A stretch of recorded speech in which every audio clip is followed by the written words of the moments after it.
Hello and welcome to another episode of the Boiler Express podcast. What's that? Hold on, I'm getting breaking news from Russ, who's in the streets of West Lafayette at the moment. What's up? Oh, Ryan Walters. This just in: Ryan Walters has been fired, according to my source, Boiler Burner on Twitter. He has been fired and let go, and we're here to talk about it. And Are you saying Russ is Boiler Burner? Maybe. Ooh. Plot twist. Tonight we got almost a full barn. Russ is at the nursing home, and I think he's taking an evening nap. So we miss him. Love you, Russ. But tonight we got the biggest brain in the game today, Mr. Frank, the Stat Tank.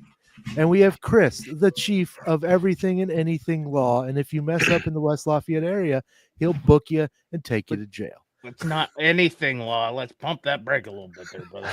And then we got the real host. I'm the sub host because Damon has kids and they sleep for some reason, and he's going to be quiet. So, and then we got Damon, the ultimate boiler. How we doing, boys? Good. It's been a week. It's been a week. It's been a week, but like I'm actually super excited because like there's something to be said about like the excitement of a new coach, right? I love a good coach search. I love it. I do too. I've downloaded Flight Tracker on my phone. Yes. Yeah. Well, hold on. Let's back it up. Maybe not everyone knows what we're talking about here. So let's. Good God, I hope so. Let's broken news. Let's break the news. Firing is broken news when you think about it. After Purdue, looked semi-competitive in the first drive against IU. Oh, hold on. Whoa! Russ is joining us. Russ, his internet's a little backed up, but he's here. Yeah, Russ will join us when he's able. But after Purdue had one more yard than IU did points. Purdue had 67 total yards of offense to IU's 66 points. The difficult decision was made to part with Coach Ryan Walters. Was it difficult? Difficult. I mean, anytime you fire think these somebody, decisions. I think these decisions are always difficult, right? Because, spoiler alert, as he talked about today, he pretty much came in a pretty bad scenario. Like the cards were kind of stacked against him from day one. That being said, we do expect to have more yards than our opponent has points in a game. So I think both can be true. Purdue has parted ways with him, and coach search. We're looking for a coach.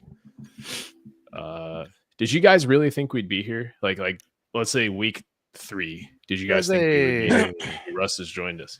Ladies and gentlemen, Russ Johnson is in the building. I was worried we would be here after Notre Dame. Mm-hmm. Really? That's when like the nervousness of it began. But I was like, there's a lot of time left in the season, but I also knew like we played the toughest schedule in the country, so that didn't help. Or top 10 most difficult in the country. So depending on who you ask. Yeah, right. It's like, Joe Bob's website says they're 14th. Old Joe Bob. And yeah, I trust Joe Bob with all my breaking news. I wouldn't. But it's like boiler burner. He was right eventually. He was right eventually. He was only off by 6 weeks. Yeah, his sources were off about a couple months, but just like that guy that said Coach Braun was leaving Purdue like after his second year, he was eventually right. Yeah, that's true. It was the guy, some random guy from Tennessee.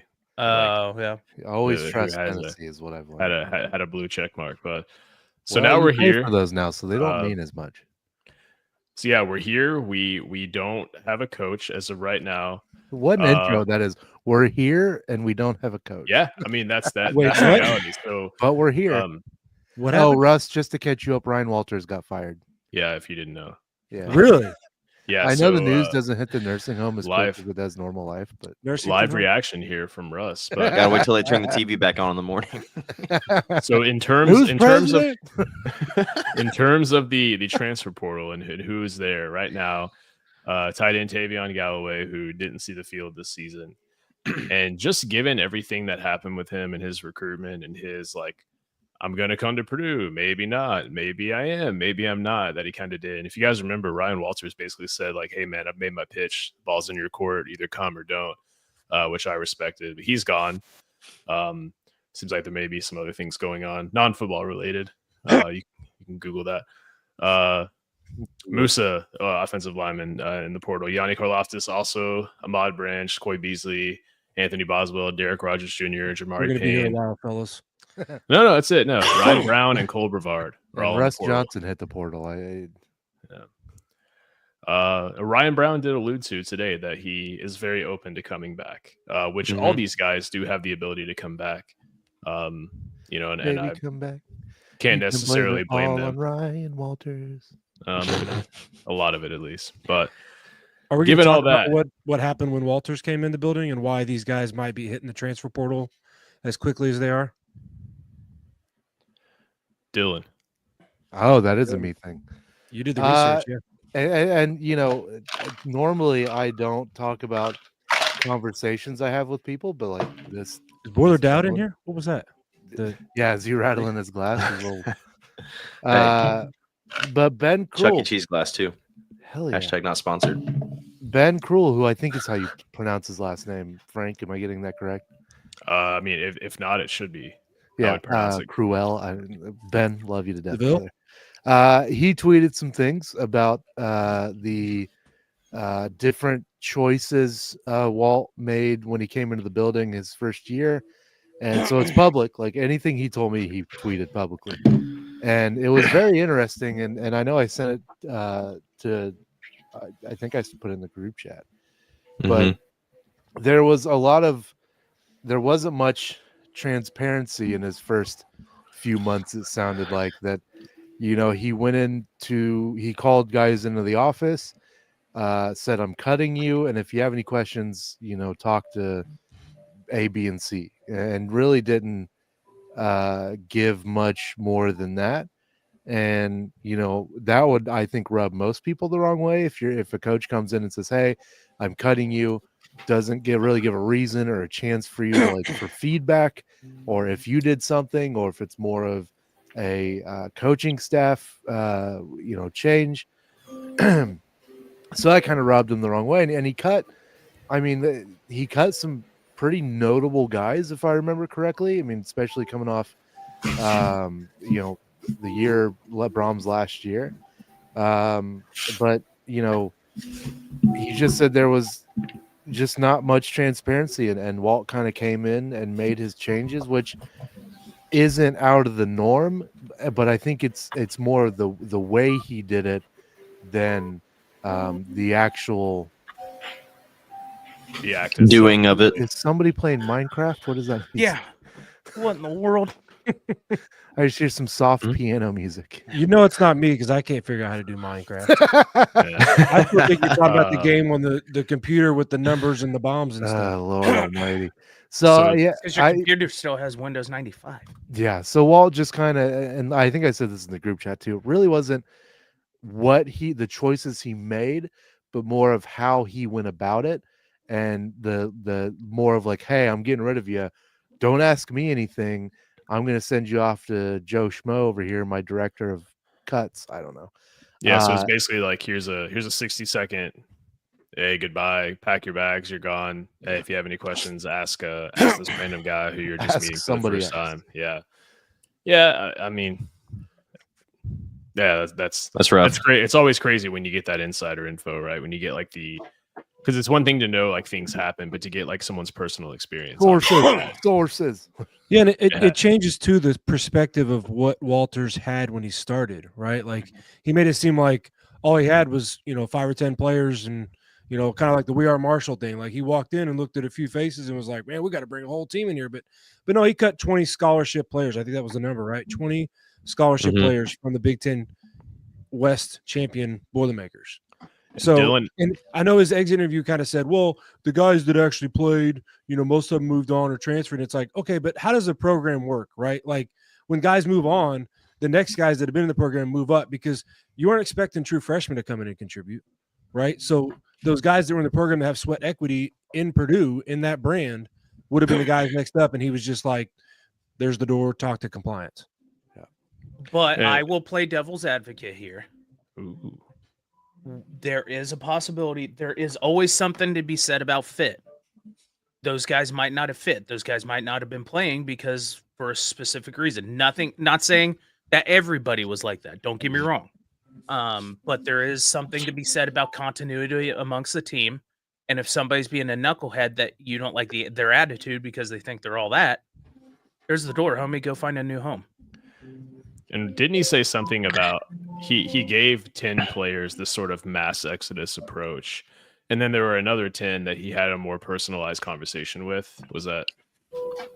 I was looking for the ice cream truck. I heard somebody's music, so I was like, This music, did I understand that correctly? Maybe I didn't, but yeah, That'd be you, Dylan. Wait, I'm sorry. I was listening to the music.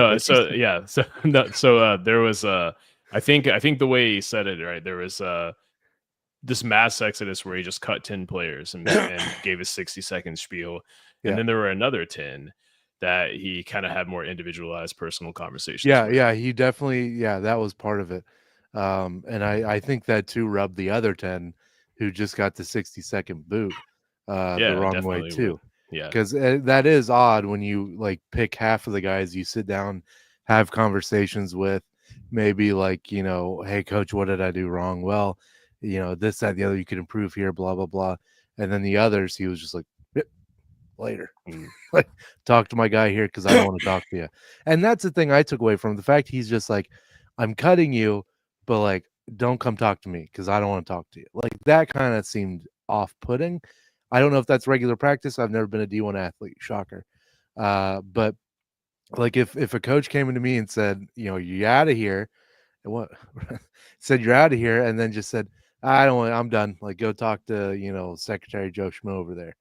Then I thought that was weird. And that he picked specific players to have further conversations with during that process. He couldn't send him to the secretary because he fired the secretary, right? So that's true. Oh, yeah, speculation.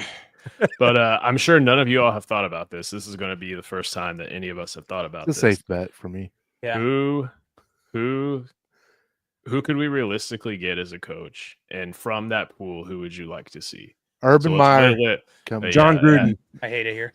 Coach Nick Saban, Jason Garrett. Dylan wants Marvin Lewis. I know it. I know Dylan. Dylan wants God, Marvin Lewis. I would drive to West Lafayette, make some picket signs, and march around the stadium saying, "Get out, Marvin! Get out!" At least we'd be guaranteed to get to the postseason. Just not do anything. Damn. I'm Frank. I'm so funny. Gosh darn! All the heck. No, Dan, we don't need that. No. Russell, run it to the ground. General If anything, we need football Dan, the operations. more handsome brother. They would have to like do everything before 4 p.m. when Russ got his warm milk and applesauce. Hey, I will say though, I wanted to say something real quick before we got into coaching potential like candidates. Is that Chris? You mentioned earlier, like maybe it was some players that weren't quite gelling with Walter's new way of doing things, and maybe they were right. Maybe they had a point. They had a point. And like I said, I'm not defending the know. process. That's not the way I would have done it. But it's also how, sometimes it's that rip the Band-Aid off theory too, right? Some guys, it's just like, hey, man, you're done. Mm-hmm. Okay. Because some guys just aren't comfortable with that long extended letdown. But yeah, who are your guys like who would be like a serious home run hire, somebody that Purdue could get that you would be like super pumped about? Yeah, so important thing there is someone who Purdue actually could get. So, yes. No, I've seen lists that I'm like, in what brain dead backwards? Bill Belichick, Boilermaker, Bill. No. Yeah. Fitzgerald. I'll start it out with Pat Summerall, Fitzgerald is talking about talking with the Bears, maybe. Yeah, that's someone who I don't want. I've seen that name, and I don't want Pat Fitzgerald because everything that happened in the whole Northwestern situation was just really weird. And I don't even want to go down that rabbit hole, but that was weird, and I just want to stay away from that. John Summerall, right? Like, how do you overlook him? He's done really well at Tulane. He has a really good record, 32-7 overall in just the few years he's been there. And not only that, I mean, he has experience in the SEC, right? He was a linebackers coach at Ole Miss. co-DC at Kentucky. I mean, the guy knows what high level football is, and he's a proven coach and a proven winner. So that's who I'd like to see. If I had my choice, he's young, so there's possibility for kind of that long tenure if that is something we're interested in. But a comment here saying Ryan Day. I don't know if that's a realistic one or not. I'll be honest, like if it could be swung, I wouldn't be against it. I realistically don't think. Why would it not work out? Why would it not be swung? Because we talk about realistic hires, but who's out there in the job market that we couldn't get if we wanted? Because as far as like the coaching market, there's not a ton. Anyone of in the names. playoff right now, probably.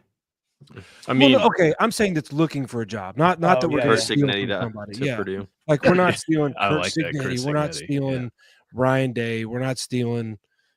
This not a coach from a current team, but like a guy that might be looking or that might be moving up.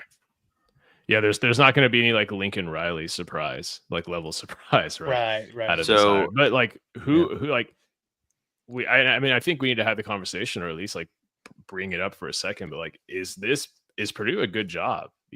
And like Mike Babinski said it was, but I mean, good job, but it's not an easy job, and I agree with that. I agree with that. I think we're still a top 30 to 40 job.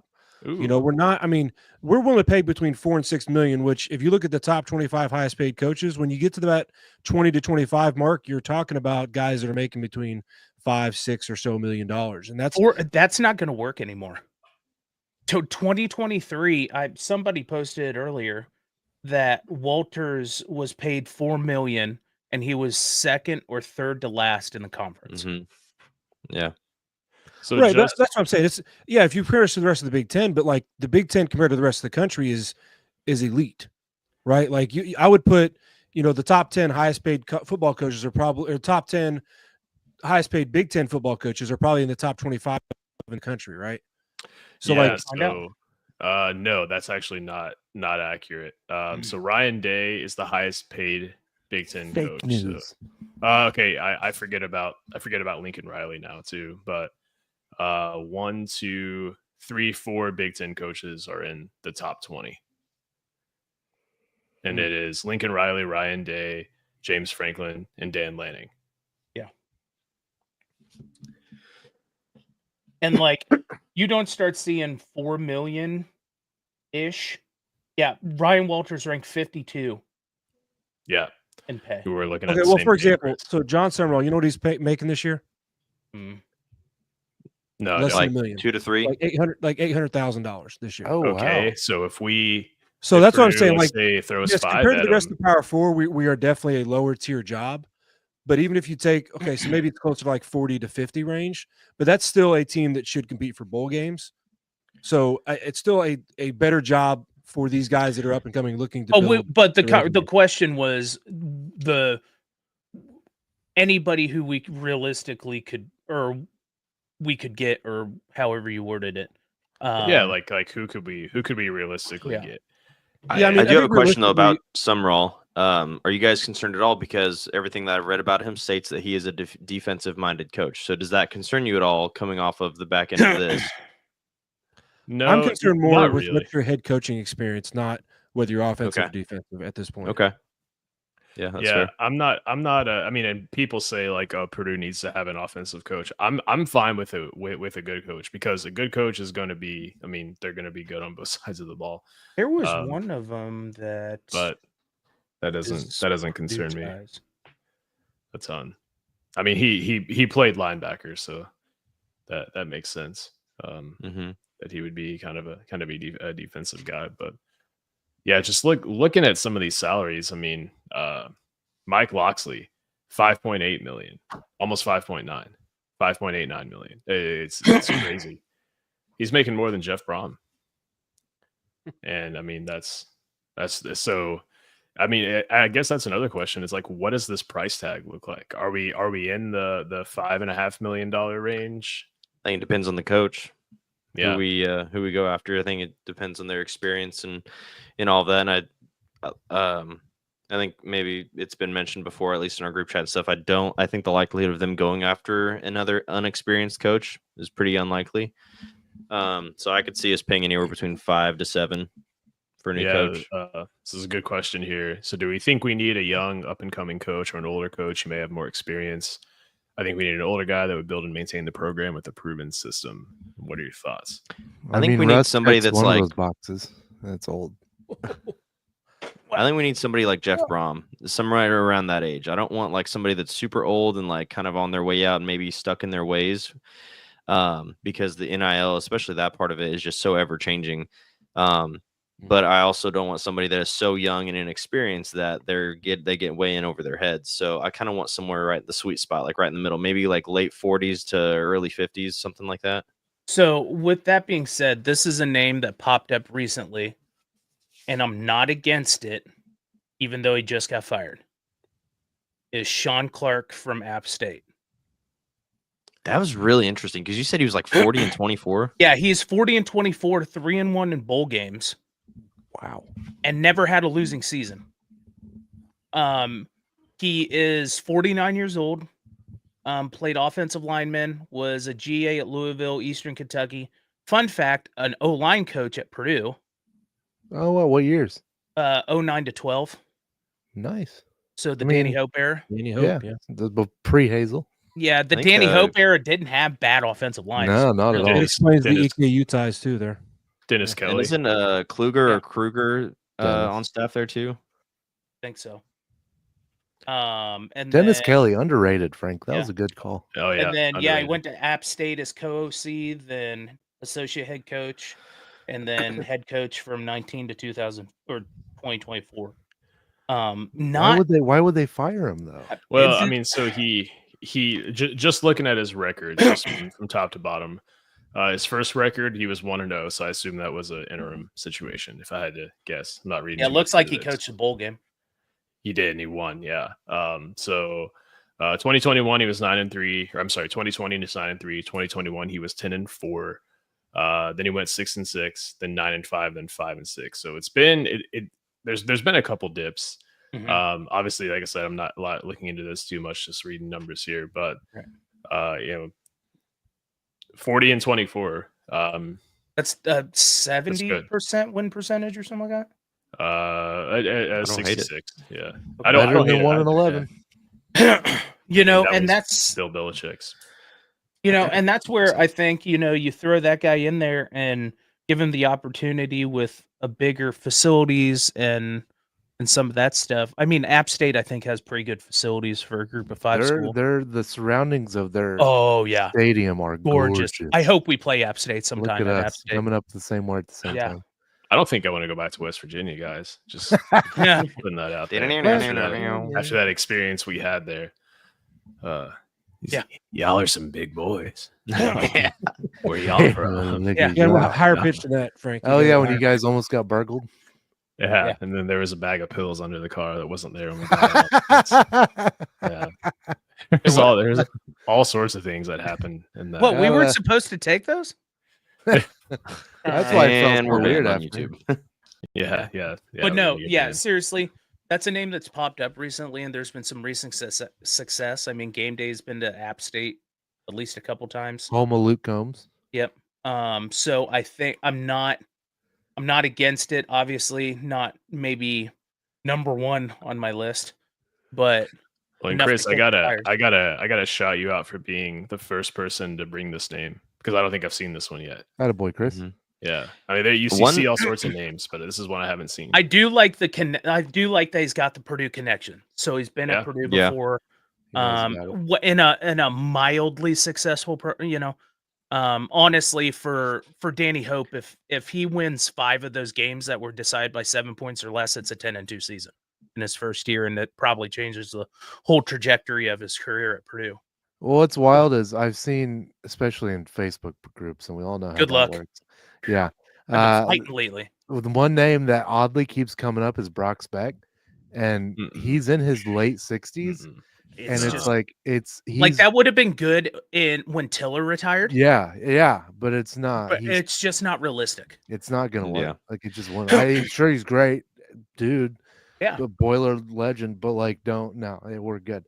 One name that I've been seeing pop up pretty consistently that I kind of like it. It doesn't sound like the most like, I don't know if that's the right word. It's not like the I like the quote sexy unquote like hire. sexiest name in the book, but I really like Jason Candle from Toledo. So Been there 10 years, Matt coaches. and he's had a pretty good. I know that they went like 7-5 this year, but before that, like in the last 2 years, they've won 20 games or something. Yeah, something crazy.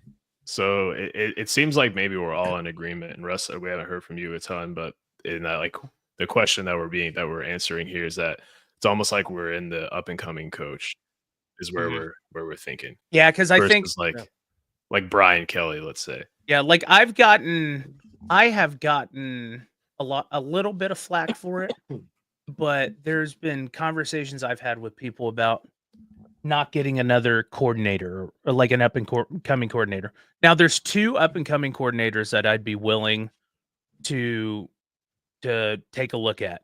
One of them is Garrett Riley. I knew that was coming. And I mentioned the other one the other day, and I had it on the tip of my tongue. I can't think about it. Is it not Shep? Shep, yes. Yep. Marcus Shepard. I would be good with either one of those guys. But so here's and I'm not saying that like that's like a wrong way of thinking, but like no. Walters throughout his entire tenure was very open and maybe a little too open about how he didn't really know what he was getting himself into. Like he didn't really know how much of coaching was fundraising, how much of it was administration, how much of it was not doing the X's and O's and all that stuff. So it's just a completely different skill set.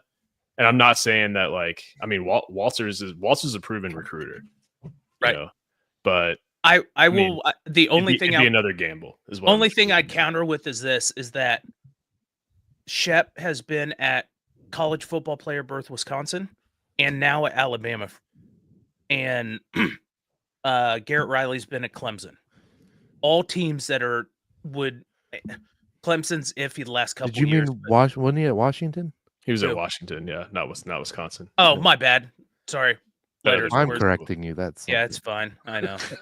I thought about that one for a second. I'm like, wait, yeah. what? You got your W's correct. So he's been part of a winning program. Yeah, right? being So part of winning programs, large programs, understanding what the requirements are to succeed at a big level and what the fundraising part of it is. Not just nothing against Bober over at Illinois or any of those dorks, but the level of focus is probably a lot different at Illinois when you're still just trying to put words together compared to Alabama, Washington, and Clemson that have won national titles, have been in some of the greatest college football games in the history of the sport. Yeah. I have a quick question though about Walters and like talking about how he didn't know that it was so busy with fundraising. Isn't that what the general manager is supposed to like be in charge of and like take care of? Is like all that side of everything? Yeah, but a lot of times you still want to put a face to a name. Like a GM can go out there, but ultimately you're investing in the coach who's going to invest. I don't know. I guess I've just never heard a head coach talk about it as much as he has. That is true. He's the face, right? Like he's the guy on TV. He's the guy anywhere. He's the face of the program. Really, like that guy's you got to fundraise somewhat. Yeah. I think about it in 2 different ways too. The recruiting, the coach has to go. Like, and we've always known that's a huge part that like never really gets talked about. That like any downtime or bye weeks, those guys are on the road following up with recruits. I mean, they basically don't get a day off. That's always been a thing. But like fundraising, I think about like if someone's trying to convince me to donate money and they send Jim Bob, the general manager, in, it's going to be hard for me to take him seriously. So it's one of 2 things. Either he was going about it completely the wrong way, which is totally feasible, or he just talked about it a little bit too much. And maybe just the system he was in Illinois, that he just didn't get any exposure to that side of the business. It is a business, as he said today. We can talk a little bit more about. And I guess you could say too that he's been so busy with it because Purdue allegedly he came in with Purdue's NIL situation only having like $400K for the football program, so he maybe had to be pedal to the metal.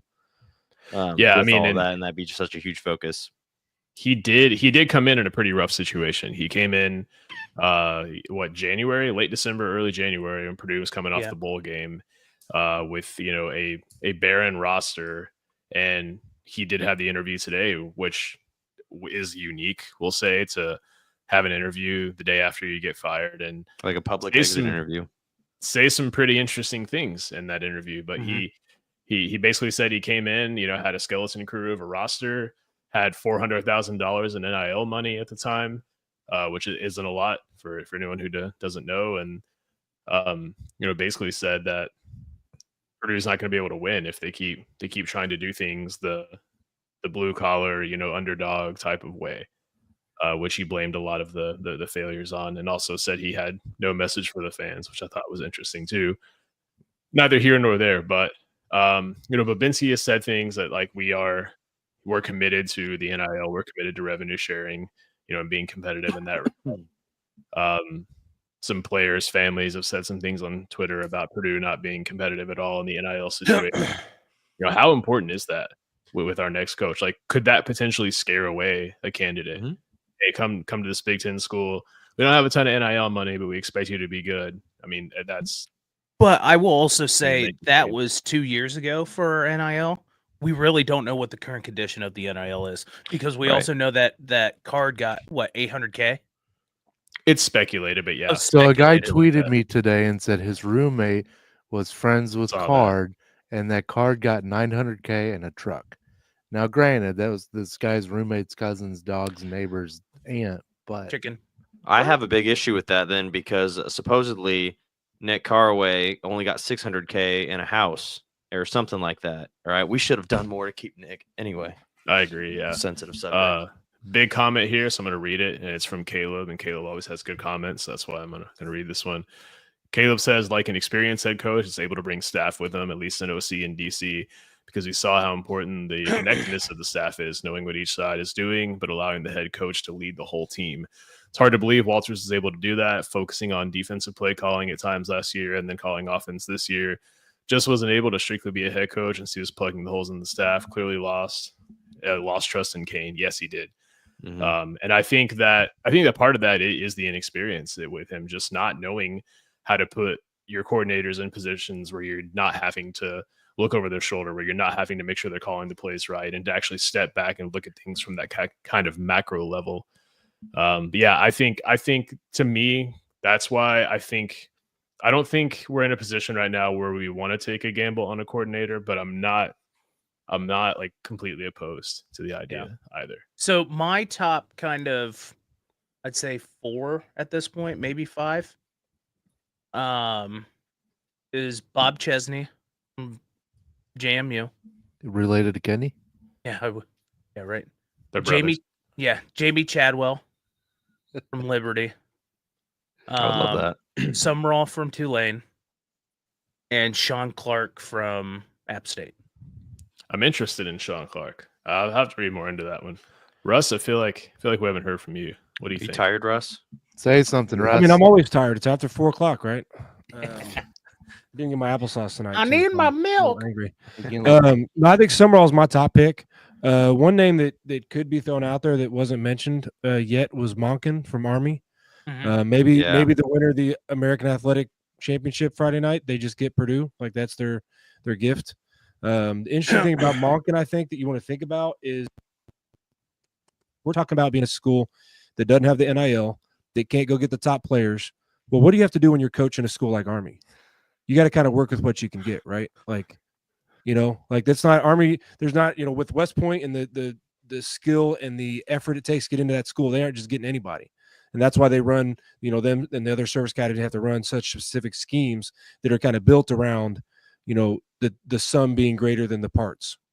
So I think that could be a idea, especially if you want an older guy. He's like 57. If you want a guy that's got a little more experience, that can maybe steady the program, that can give us a good solid 5 or 6 years, like get us back to where we're kind of middle ground in the Big Ten, and then we can go get an up and coming coach after that, Like- that's more proven. Only question about him: can he recruit? Because of what you just said. Well, yes, I mean that's what I'm saying though. Like if you, what does it matter if we get a guy that can recruit and our NAL is not there?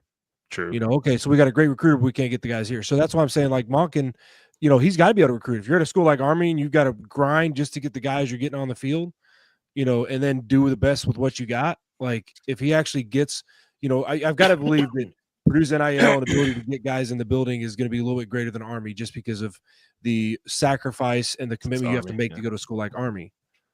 So That's really good food for thought, in my opinion. Yeah, I'm not opposed to that. I don't know if I want to watch that offense all the time. Just But being- Because being that's true. his everyday offense, right? That's true. Yeah, He might yeah. he He's might be running it adjusting those by players. necessity. Let I'm me gonna- look to see what he's done at other schools. Mockedy and I'm will probably gonna- leave Purdue as the career leading rushing yards. Like if I'm gonna throw out a name just to get a reaction. Not saying I want this coach, but it's been talked about.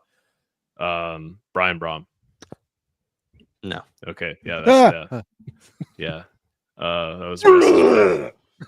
Apparently he's I think He that's is a on no. interviewing yeah. Florida Atlantic, I think, and I don't think he'd necessarily want to come to Purdue, and I don't think a lot of people at Purdue would necessarily want him to come back.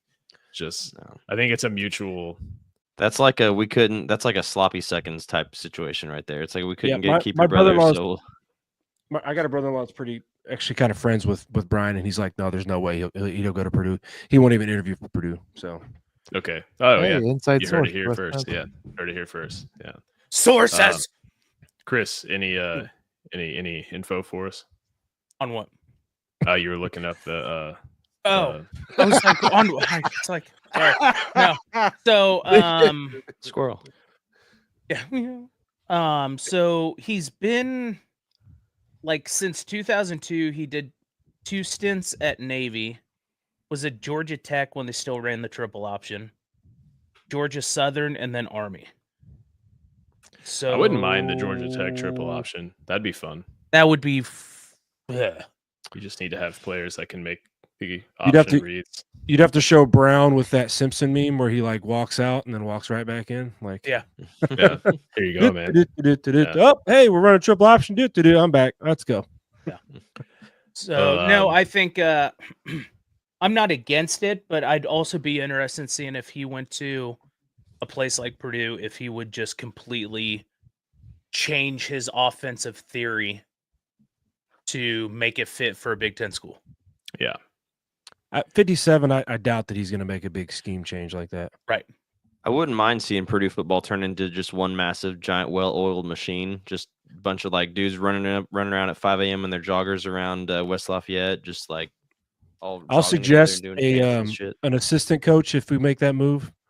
I propose that Mike Allstott comes back as a running backs coach. Yeah.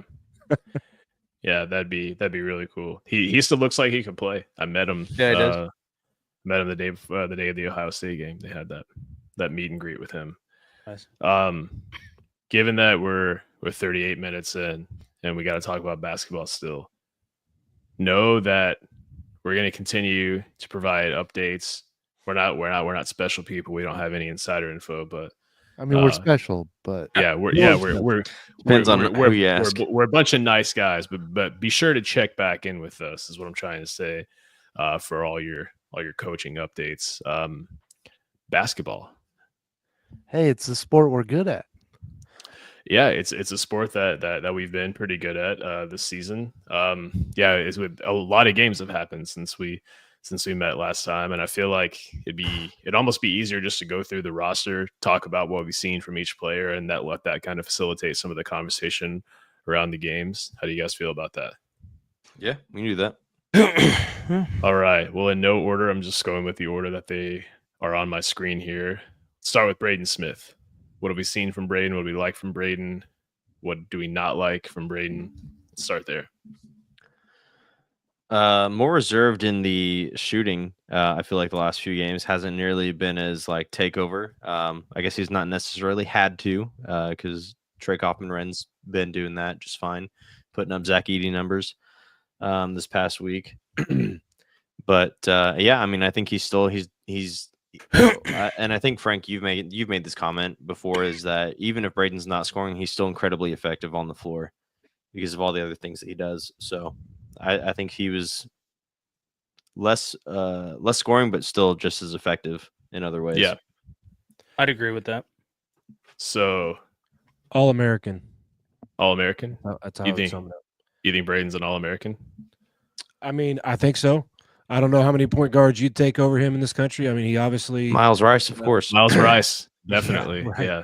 definitely Miles Rice. I'm- He outplayed a certain point guard at an SEC school head-to-head the second straight year, who was a preseason All-American.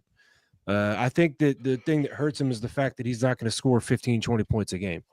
You know, people don't Yeah. care that you're pouring in 9 assists a game, 5+ rebounds a game, and 12 points. They want to see a big point number. They want to see maybe a crazy high assist number, but he does it all for us. And I don't think that, you know, without him, I mean, he's the wins above replacement. If they did that for college basketball, I almost guarantee he has They the do. highest rating on our team. Yeah, wins above replacement is a thing in college basketball, Russ. We'll sidebar about that. Yeah. It's All crazy though. Yeah, He's averaging 13 and 9 right now. 13 points, 9 assists. Yeah. So And he's our second leading rebounder. that to me, that's crazy. But on the subject of Braden and his scoring and you know, I think that the reason, you know, we haven't, or let's say, how am I trying to say this? The fact that he's not constantly looking to score is also what makes him so good. Mhm. Because according to Synergy, Braden Smith coming off a ball screen, he's in the 99th percentile of forcing a second defensive player to help. That's So crazy. Jeez. so teams have learned to basically double him off of ball screens. So like that, and again, 99th percentile. There've only been like 5 pick and roll scenarios this season with him where help hasn't come on that screen. So teams, for some reason, want to turn him into a passer and take away his scoring, and he just embraces that role. But I had to look it up while we were talking. Last season, he took 10.1 shots per game. Do you want to guess what that number is this season? 7. 10.1 shots per game. I can't play this game. Russ can't play this game, no. Okay, I'm gonna say 14. He's taking 14 this season Mhm. compared to 10 last season. Yeah. It's actually 10.3, so it's just about the same. Oh, okay. But it feels like he's not scoring as much, or he's not looking for his own shot as much. Yeah, I don't know. There's just a feel, and maybe it's because the expectation's there. You know, the expectation, is that he's going to be shooting a lot. He's going to be looking for his own shot. But yeah, it's definitely something I think he could look to improve in though. But I mean, hard to complain about him too much. He's leads the country in assist percentage, 48.1. So what that means is he assists on 48% of the field goals when he's on the floor that aren't his own, which is pretty crazy. Got a comment here. The only thing that'll hold Braden back is he doesn't score as much as RJ Davis or Sears. Yeah, I mean, I think that unfortunately for things like All-American, Player of the Year, those sorts of things, is they tend to prioritize scoring, understandably so. That makes a lot of sense. But Braden is a full basketball player, and he's everything that I think Purdue needs in a point guard. So I can't. After going so long without one. Yeah, exactly. Yeah. Yeah, Eric Hunter Jr. and Nojel Eastern, and yeah, that experiment didn't work out too That's well. what we'll call it. Ugh. So next up on the roster, let me get there. Frank forgot everybody Yeah. else on the team. No, I'm Yeah, going. man. I'm going from top to bottom. That's all. I'm just messing with you. I got to get to the right season because Zach Edey no longer plays for Purdue. Jeez, oh, Um, Pete, damn it. Wow. Way to bring that up. Jeez. Yeah, thanks. Fletcher Lawyer. I saw a stat that him and Braden as a backcourt are like 70 and 12. That's their Something record. like that. Yeah. Wow. It's amazing. I think Fletch has done considerably better than I thought he would this year. I was a little worried because his shot seemed a little wonky towards the end of the year. But he's come out shooting lights out. I mean, I don't remember what it was, but I want to say like at one point he's like what 70% or something like that from three. Yeah, he's 56% so far. Yeah. Like the dude is on a lightning pace and still doing it against really tough competition. Mhm. Yeah, he's showed up, and in the last game against Ole Miss, he hit 2 really big shots in that game, just to kind of one to push the lead and one to kind of calm their run. Right. And there's a timeliness, but in my opinion, he's driving to the basket and he's hitting those floaters more. Like, there was one play against Ole Miss where their point guard Purdue tried to gamble on a steal, and I think it was Braden who got south of him, so the defender's behind him, and they just swing it right out to Fletcher Lawyer, who just makes this like beautiful floater, like just like 4 feet inside the 3-point line. It seems way more consistent than it was last year. Yeah, Mhm. yeah. I Yeah. mean, his shooting was better. He his showed confidence that was times there. last year he was getting better going to the hoop, but this year it's way more consistent. Agreed. Yeah. I mean, so he's I didn't see him being a 14 point per game player. He's averaging 13.8. But that's I'm super happy to see that. I got a question here. Does anyone feel that Fletch passes up some threes you wish he'd take? His percentages are awesome, but wish he'd take some more each game. Let's attach some numbers to that. Sometimes I think he goes to the pump fake and drive too much, which leads to the turnover at the end of the Ole Miss game. He had the 3. Yeah, I mean, I think throughout his career, that's been how he looks to drive to the basket. Is he forces those quick, late, bad closeouts, and then he drives them. So maybe that's just a habit. But yes, there are some shots that he's passed up. I do agree with you there. So he is attempting. Go ahead. I would be interested too in seeing how much of those are creating, like how many of those passes or those threes he's given up are turning into assists. Like, is he giving up an open 3 for a better shot? Sure. So Fletcher, this is actually surprising to me. 3.6 3-pointers attempted per game this season. Yeah, I'd like to see that number a little bit higher. Especially the way he's shooting it. Oddly enough, that's exactly what it was last season. Really? 3.6. Yeah, had to make sure I was looking at the right thing. Yeah, 3.6. So he's just gotten a lot more efficient. Yeah, I guess that's what it is. But yeah, I mean, I'd like to see that number around 5. Braden, who we're thinking doesn't look for a shot enough, is averaging 5 3-pointers attempted a game. Is this stuff updated? Yeah, it is. Yeah, our fantastic sponsor, CBB Analytics. They give us all this great information available at our fingertips. That's that. So yeah, I feel like if I just had to materialize a number, I would have put that closer to. I would have estimated he's doing shooting 5. So yeah, so maybe that's the Fletcher's playing really well. He's playing the best basketball of his career. He's drawn a lot of fouls. It's probably the big thing that sticks out when I look at his numbers. 3.3 personal fouls drawn per game. He's been fouled several times on 3-point shots too. There was the one foul in the Ole Miss game where they said he wasn't shooting, which was a terrible call. Oh yeah. But yeah, so I think maybe he could look to shoot it a little bit more, especially with how well he's shooting. So that's the one thing we can tell him to do a little bit better. Fletch, I know you're listening, so listen to us. Speaking of fouls while shooting, did you guys see the Northwestern Butler game? I think it was Northwestern Butler. I read about it. Off. The 3 I got waved off. Yes. Yeah, that was crazy. And That like was all nuts. I sorts can't of believe- people who are referees and stuff or chimed in and said they got that one wrong. And yeah, that was crazy. Caleb said he's been surprised we haven't gotten screenplays run for him like Sasha and Klein, Dakota, where he shoots off the screen or the double screen. Yeah, we're not seeing nearly as much of that like Chicago pin down right into a handoff that they used to run for Sasha and Dakota, and even Ryan Klein. I just think Purdue has so many scoring options right now, but I'd like to see him just some plays run for him. We're running a lot more read and reacts versus those kind of scripted. I've noticed we haven't ran a lot of those roll and replace either's. We actually ran 3 in a row against Ole Miss, but that was it.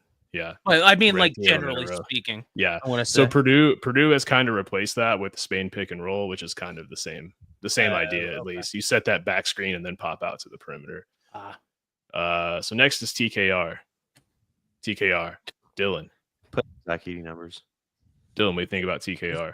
I love TKR. I think the energy he's brought's electric. I think he's shown really good. I mean, he got a little that last game. He got Chris and I were talking about in the group chat. He got a little impatient. He got a little, antsy there for a bit. But you'll have that. We're only a few games into the season. Everyone's finding their groove. Everyone's finding their rhythm, and that's just part of it. But I've liked the way he looked. I'm really happy with it. I think he looks good physically. Looks like he had a good summer, strength wise, and stayed on things. And he looks strong. I think he looks really strong, really quick, and fluid in motion. And I'm happy with TKR. Mm-hmm. I have one critique. Is I think he's 62% from the free throw line. Yeah, free throws have been tough. Yep. Other than that, because he's going to get the piss beat out of him down low. Yeah. He's got to hit those free throws, and I think he can draw the fouls, maybe not to the amount that Edie did. I don't think anyone will. No, but I think he can get his fair share, especially if we've got a system, because that little where he fakes one way, steps underneath and lays it in or whatever. Oh my God, I love it every time he runs that play, or runs that motion. But otherwise, I think he seems a lot more confident, and he seems up to the task to play that 5, and he's done it really, really well, despite what people on Facebook groups say. Yeah, and that's something he was advocating for. But go ahead, Damon. I was gonna say, you guys want to know a funny stat? Is that Daniel Jacobson leads the team in blocks per game? He does, yeah. Yeah. I mean, and I think that I think that this is never going to be a shot blocking team with our current roster. But it lets us do so much more things on defense, I feel like. So one thing I want to say before we get too far into the roster, you said a few minutes ago, Frank, the number of scoring options we have this year. Did none of that alarm you a little bit during the Ole Miss game, or at least after the Ole Miss game? None of what? The scoring options, because we with this team does feel like it could spread it out more, but how often does Painter drop it to an 8-man rotation this early in the season? And only 6 guys scored, and really that's just counting First getting 1 bucket and Heidi getting a bucket. So 4 guys did 99% of our scoring. I'm getting my games mixed up. So it was the NC State game that was the Cam Heidi game, right? And then Ole Miss was the Miles Colvin game. So I really think, Russ, that just could be the way of this team, right? Is that we've got Braden, TKR, Fletcher that are going to get us your points, and then you need someone else, whether that's Colvin, whether that's Heidi, whether that's CJ Cox, whether it's Burgess, whether it's Jakari Harris. That's all have shown the capability to do it. But if we can get 4 guys in double figures, I ideally we get 5, but did we only rotate that many? Only 8 guys. Only 8 guys played minutes, and that Burgess didn't check in, did he? Yeah, only 8 guys even checked in, and Cox only got 5 minutes. Harris got 15. Don't they all? Got 11. In there. No, we typically don't see that from Painter, but Painter's continuing to evolve as a coach, and no, I'm not concerned about much on this team outside of just free throw shooting and what about defensively for you? No, I'm really not concerned defensively. And one thing that I'm working on putting together is I'm taking some methodology that they use in the NBA to do luck adjusted defense. So like if you force, so if you look at the Ole Miss game, guys who aren't shooters hit a lot of shots. Like Purdue invited shots that just happened to go in. It's just like be the equivalent of Purdue's life. It'd be the equivalent of like Caleb First going 3 for 3, because the team's going to leave him wide open. And that's so like a lot of the shots that hit, especially in the second half, came from non-shooters. And there were a couple of miscommunications, but I feel like the defense from an engagement standpoint looks really good. The help is awesome. And guys are helping the helper, the trap in the box well. I love the no middle scheme. I think we have a really good roster for it. You can hear them, Painter calling out no middle and that's been cool to those hear. Ball screens. Yeah. I'm not concerned. What's Painter call the ice a down? He calls it a down. A lot of coaches call it a down. Yeah. Okay. That's kind of the older term. So where I get worried defensively is I don't think this is going to be a team that plays a bunch of lockdown defense. Personally, like we will struggle, and it showed against NC State and against Ole Miss that post defense is really almost going to be kind of non-existent for us this year because last year it worked with Edey because Edey was what he was just tall, right? He was a big dude where he could play a type of no fouling post defense that still challenged you because he was a mountain of a man. Kaufman-Ren's only 6'10".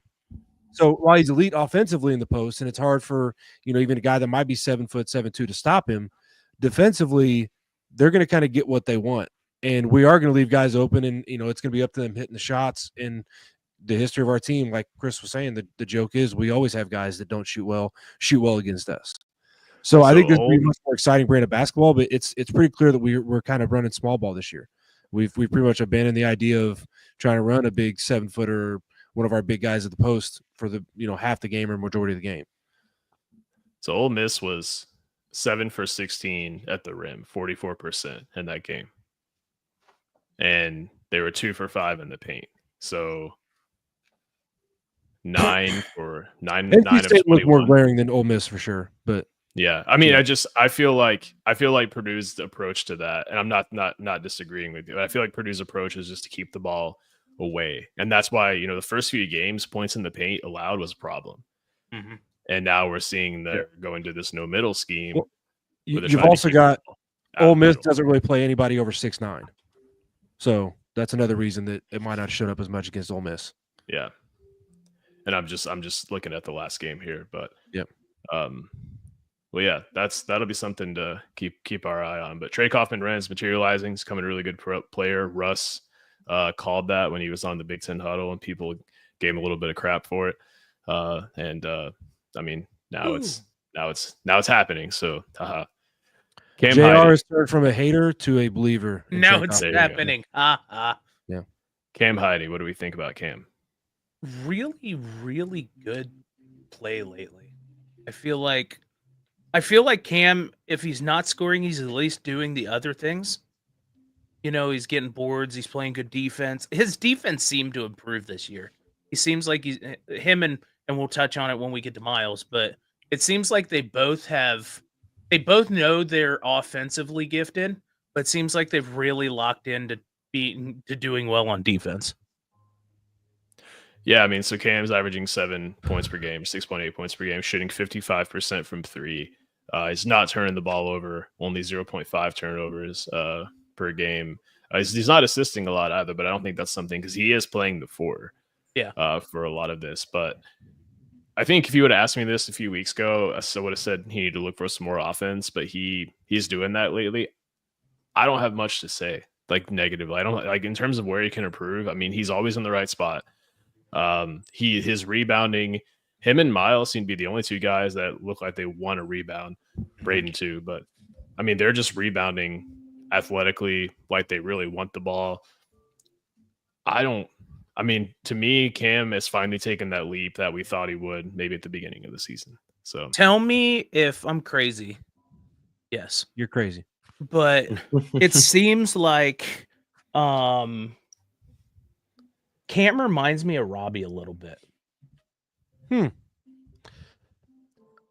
feel like Robbie is less athletic. But. Yeah, but just in the play style, right? Like hard-nosed bulldog kind of mentality, stupid athletic. Robbie and Mason Gillis had a really athletic love child, is what happened. Okay.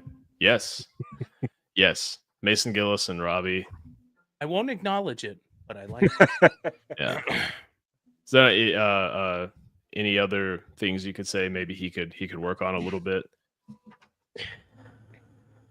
I honestly can't think of anything right now. He's playing in that same boat. He's playing within the system. He's not doing anything he can't. Not much to say there. No. What about Miles Colvin?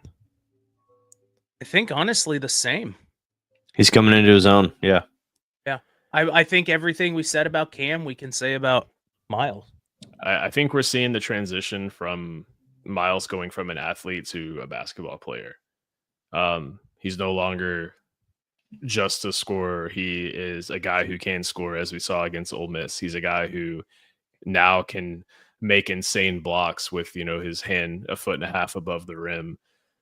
He seems to take pride in being a lockdown defender now, and I honestly didn't see that coming, but I love it.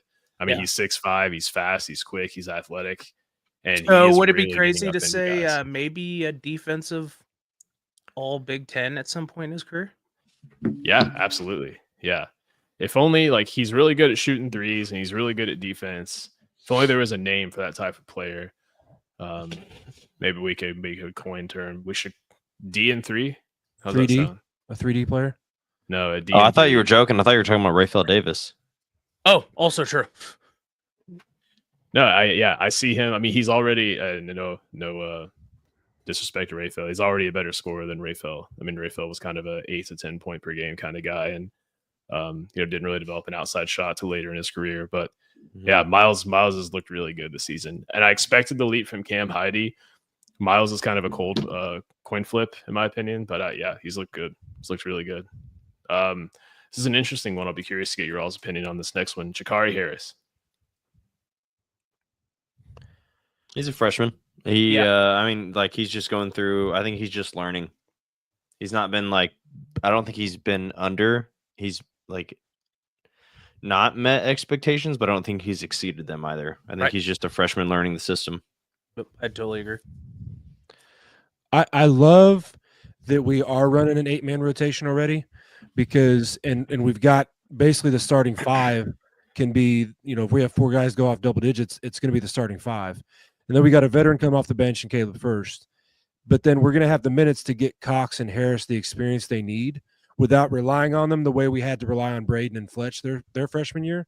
Mm-hmm. So when they start to hit the ground running and things start to click, once we get into end of January, into February, I think this team could be lethal on just an 8-man rotation, because we already have it figured out. It's just when they put it together, then it's okay, you're going to see a completely different Purdue team this year in the tournament than you did last year. Because this year, that's where you'll see those weapons. When we talk about having, we'll have 8 guys that could score 15 to 20 points a game or more at any given night. When Harris and Cox, really do have everything click for them. Yeah, I think when Jakari and Braden are on the floor, having that extra ball handler is huge, and it's really helped, against the press when teams have tried to press. And I think that, Jakari is. We don't expect a huge scoring role out of him, but when he's open, you got to be able to hit. You got to be able to hit the shots. You got to be able to hit the open shots when the ball gets passed to you, off of a pick and roll or something like that. So that's the only thing that I could say he needs to improve. I mean, he's 15% from 3. He's made a lot of plays going to the rim. He's had some good putbacks and against NC State, so I'm not concerned about him scoring. But I just when you're open, you find yourself open in the chaos that is basketball. You just got to be able to knock those down. It's really the only criticism. He's beyond his age when it comes to defense and ball handling, though, and decision making at that. So he's a freshman, and I think he has a lot of upside. Next up, CJ Cox. I think he reminds me of Carson. He's just a little bulldog who does not have a limit. I mean, we saw him, I don't know which game it was. It wasn't part of the tourney, but I think it was before that, where he's just boom, boom, boom, just dropping them. Oh, he had the 3 shots in a row against Alabama, which was Alabama. That's what it was. I knew it was a home game. I couldn't remember who it was, but to do that against the number 2 team in the country, albeit at home, and just have that confidence, right? Dude was going bananas. Yeah, and for me, my answer is he hasn't played enough minutes to really get a pulse. Yeah, on I'd him. like to see him get more to 10 to 12 minutes a game to get that experience up. But yeah, his drive and his dog, man, he's gonna be a ball player for us, big time. Yeah. He shows he shows scoring ability, and he's getting the experience he needs right now. So he's a guy that I would bet on making an all defensive team before Colvin. Not that Colvin couldn't, but he's a guy that his defense impressed me right away as a freshman. Yeah, his defense has been doing well. So last up, I'm gonna cap it here just due to the minutes, because then we'd be getting into guys who haven't played nearly as many minutes here. but I'm gonna cap it here. Caleb first. Super impressed Yeah, with love the it. best thing about him right now is between the ears. Yep. Because he went from playing a big chunk of minutes to that dwindling down to him being a veteran bench player, and he is taking his opportunity. He's not letting it get in his head. He understands that the team is bigger than him. I love everything he has done. Yeah. He could, and there's been a couple times he's brought the ball down or he hasn't hit a layup or this or that, little things, we can always nitpick those, but the general overall take on him is when he's in the game, he's given 110% and you don't doubt it. He's Grady Eifert to me. You would say he's definitely not a cotton-headed Ninny Muggins. Yeah, I don't know what that means. Russ. What did you just say? I don't think your Come mask on. is about to get Have canceled. you not even seen Elf? Come No. on now. No, I haven't. I've actually never Oh, seen the movie. Wow, Frank, that is So- that's your homework. By the time we get to Christmas this year, you have to watch. Yeah, Elf. I'll do it. Interesting little fun fact about Chris, you don't get that reference? You don't know what I'm I've talking never watched Elf. about? What? Oh my! All right, pause Yeah, over. so You guys Caleb- go watch it right now. Caleb's comment here. He's touching on something that I was going to bring up. His finishing is frustrating at times, but he's doing a lot of things well in little areas. Agree with that 100%. Mhm. There are times where I feel like he could just dunk it. Yeah. Like just dunk it, man. Like you don't have to bring it down. You don't have to dribble. Just dunk it. But how much And- of that is us being blessed with a 7'4" guy the last 2 years? People Yeah, said the same I will- thing about Isaac Haas. When too. First is done playing here, I'll forever see images of him cutting backdoor and getting feeds from Edie for easy dunks. Like that was Yes. some of the most beautiful offensive, two-man game I've ever seen. Is when they got involved in that kind of action. Yes, but yeah, he is doing a lot of the little things. I love him hedging on ball screens, which we do a lot with him when he's in the game. I love that. It's a different look to the defense. Interesting thing, he is attempting more free throws per game than he is shots. So he's 2.9 Mhm. free throws attempted per game, only attempting 2.5 field goals. So his free throw attempt rate is above 100% for that reason, because that's the ratio of field goals to free throws. So I just would like to see those trips to the line become and ones.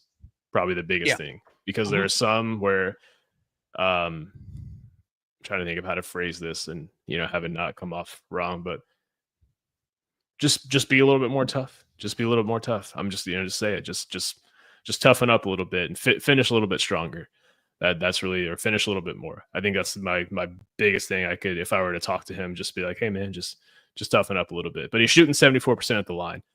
And he's drawn a lot of fouls too. So can't complain about that. His defense is good. He's doing the little things it takes to win. He's outsetting good screens. He's not getting moving screens called, which seem to be called all the time this season. And just, the way he's hung in there, the way he's seen his role diminish, and now he's having to step back into that bigger role. Just an embodiment of a Boilermaker.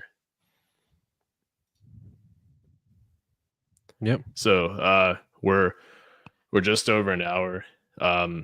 Anything closing thoughts or anything else you guys wanted to talk about before we wrap this up for the evening? Big Ten play. Let's take care of Penn State and Maryland this week. Yeah, I let's think we talk about have that. some amazing sponsors. Yes. Before we'll skip the commercials just for brevity, but CBB Analytics, everything you've heard tonight, any numbers you've heard Russ, Chris, or myself throw out has all been courtesy of CBB Analytics. Great I would website. be more stupid than I am without CBB. Great website, great people, great product that they put out. You can get a free subscription. Just look at Purdue stats, or you can get a pro subscription. Allows you to look at all stats. You can make you can make charts. You can look at scatter plots. You can basically any stat you want.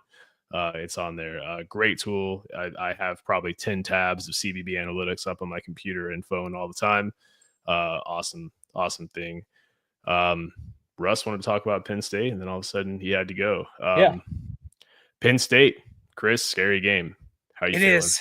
I don't know. They're just so damn weird. Yeah.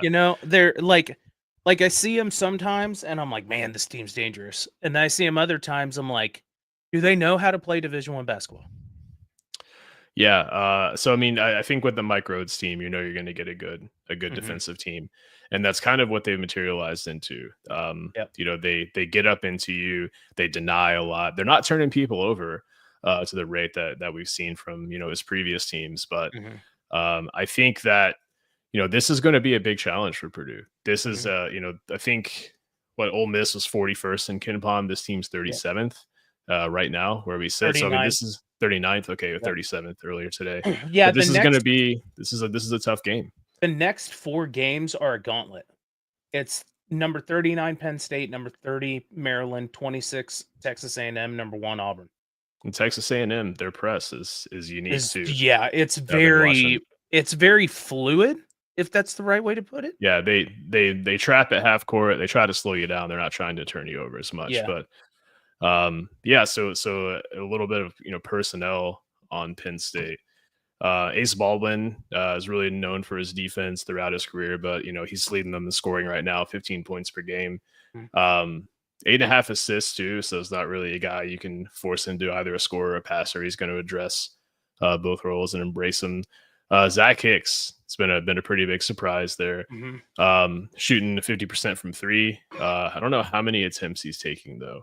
But he's averaging 13 points a game, so it's got to be quite a. So he's shooting 6 threes a game, so not a guy Purdue's going to be able to sag off of. But the one thing that I think is going to be interesting to watch is the Niederhauser, the 7-footer. I forget where he came in from, but he's playing quite well for them. He's more of a mobile big. Yeah. He's not like your post-up guy. Switzerland, okay. But he's a transfer, right? Oh yeah, he was from at Northern Illinois the first 2 years. Yeah, so but they kind of have that 3-headed monster in Baldwin, Hicks, and Niederhauser. So, how's Purdue going to look to slow down someone that big? Because we don't have the size. Is this an instance where we see Will Berg make a reappearance? Yeah. But I will say also that, and I'm not trying to diminish anything they've done, right? But outside of Clemson at number 24 in KenPom, they've played triple digits in everything else, mostly in the 300s.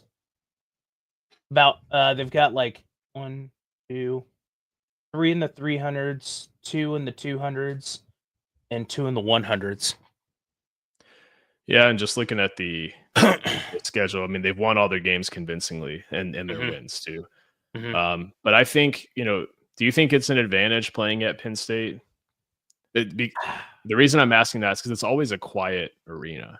Yeah, and